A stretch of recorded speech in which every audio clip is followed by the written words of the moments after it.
toutes et à tous, je m'appelle Mathis mais je préfère qu'on m'appelle Agathe.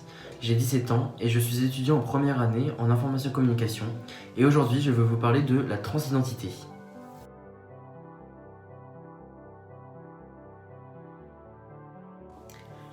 Alors, la transidentité, c'est le fait de ne pas se sentir dans le bon corps. Donc en fait, c'est le fait de se sentir l'autre sexe. Par exemple, pour moi, je suis né garçon, mais je n'aime pas avoir un pénis, je n'aime pas avoir des érections, et j'ai en fait un mal-être de posséder ce sexe.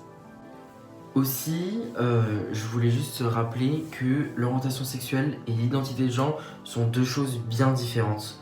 L'orientation sexuelle ne changera jamais, même si on fait une transition.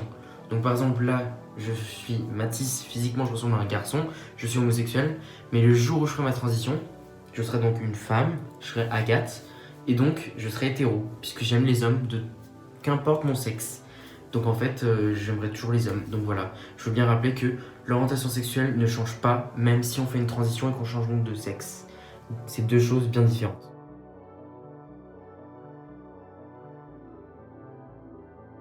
Alors, j'ai su qu'il y avait un problème en fait avec mon corps, avec moi. J'étais au CE1, donc j'avais pas les mots à ce moment-là. C'est à la même époque où j'ai découvert que j'étais attiré par les garçons. Donc en fait, je voyais que j'aimais pas spécialement avoir un pénis, j'aimais pas trop le toucher, tout ça. Et c'est surtout avec la puberté, lors des érections, le matin ou dans la journée, où là j'ai vraiment vu qu'en fait ça me crée des changements d'humeur. Ça m'énerve, ça me frustre, vraiment ça m'insupporte en fait.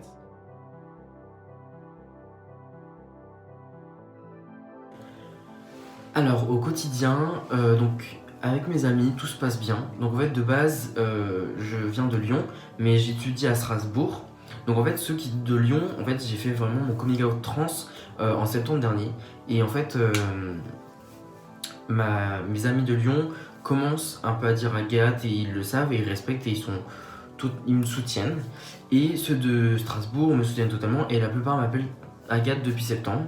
Donc voilà, du côté de ma famille, donc pour ma mère, mon frère jumeau et mon beau-père de ce côté-là, du côté de ma mère, ils l'ont bien pris, c'est accepté, c'est respecté. Du côté de mon père n'est pas au courant. Puisque déjà le fait que je suis homosexuel, il l'a pas totalement accepté et il pense encore que c'est une blague ou une phase, etc. Donc pour l'instant je lui dis pas parce que j'ai un petit peu peur de sa réaction, mais je sais que ce serait pas une bonne réaction de sa part. Donc je prends le temps et en fait oui, je le dis sur les réseaux sociaux, mais pour autant, il le voit pas, à moins que mes frères lui montrent ou une personne de ma famille. Mais bon, à la fois, c'est le risque. Du côté par rapport à l'école, je sors maquillée, je sors avec mon vernis, mes ongles, ce sont mes vrais ongles. Je sors avec les talons, tout ça. Je sais que j'ai des regards, j'ai des jugements dans les transports en commun, même dans le resto universitaire quand on pouvait y aller, ou dans les couloirs de l'école. Mais c'est quelques personnes. Et puis de toute façon, en fait, j'en aura de toute ma vie et de partout. Donc c'est pas quelque chose qui m'affecte beaucoup. Et de toute façon, j'ai les gens, mes proches ou mes amis de classe qui me soutiennent et qui sont là pour moi. Donc c'est le plus important.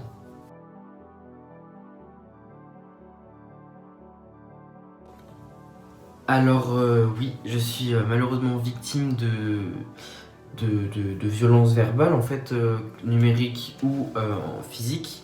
Que ce soit dans la rue, ça m'arrive de me faire traiter de salope ou de pute, donc c'est des mots assez durs.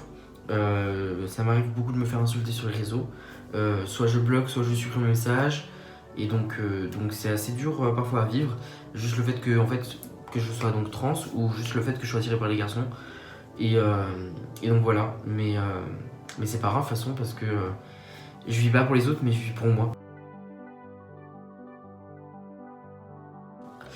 Alors, comment je me sens moi aujourd'hui? Je me sens plutôt bien du fait que depuis septembre, vraiment, je sors maquillée, je sors avec mes ongles, je sors avec du vernis, ce que je ne faisais pas avant mes études. Donc, je me sens bien par rapport à ça. Je peux être enfin moi, faire ce que je veux. Donc là, je me maquille, je commence à faire pousser mes cheveux. Et ça, bon, c'est toujours conflictueux avec mon père, par exemple, pour les cheveux, le fait que je le fasse pousser. Mais bon, c'est la vie. Donc voilà, mais sinon par rapport à ce pénis, c'est toujours pas passé et ça passera pas. Donc voilà. Mais après le reste de mon corps, il me dérange pas spécialement. Et je vais déjà anticiper la question. Je rase pas parce qu'en fait, vu que c'est pas vraiment des vrais poils, ça me fait des plaques quand je rase ou des boutons et ça m'insupporte. J'ai beau mettre des crèmes ou changer de rasoir ou de crème de rasoir ou de soins, j'aurai toujours ça pour l'instant, c'est le début. Donc en fait, je préfère ne pas trop raser. Je rase, mais pas tout le temps. Donc c'est pour ça que j'ai toujours des poils. Et de toute façon, comme je rappelle, que ce soit le maquillage, les couleurs ou les vêtements ou qu'importe le sujet, ça n'a pas de genre, donc comme les poils. Donc en fait, si une fille a des poils aux aisselles ou n'importe où, c'est son choix, donc c'est son corps. Alors, par rapport à si un jour je fais la transition, en fait, il y a beaucoup de pour et de contre. Le pour, c'est clairement que je me sentirais mieux, que je me sentirais moi réellement, Agathe. Le contre, c'est qu'en fait, il y a les hormones, et c'est assez dur, et faut les prendre, et faut supporter. Il y a aussi l'opération en elle-même, le subir en fait, parce que c'est du coup, c'est pas une greffe de ce que pensent les gens de on coupe pas un pénis et on met un vagin, c'est pas une greffe, c'est en fait on transforme le pénis en vagin. Pour l'instant c'est comme ça, et après il y a le contre en fait de soit je suis en hôpital public, mais j'en entends pas que du bien malheureusement, et là c'est remboursé entièrement ou à peu près, ou je vais en hôpital privé et là c'est cher quand même, mais c'est vraiment ce que je veux et je suis vraiment accompagné.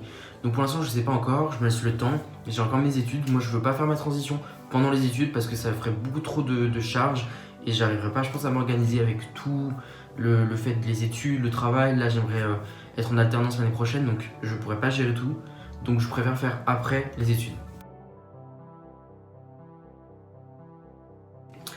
Enfin, donc pour finir cette interview, si j'avais quelques mots à vous dire, c'est vraiment écoutez-vous principalement. Ne regardez pas le jugement des autres et écoutez pas l'avis des autres, à moins qu'il soit positif et bon pour vous, mais pas s'il est négatif ou juste méchant ou humiliant.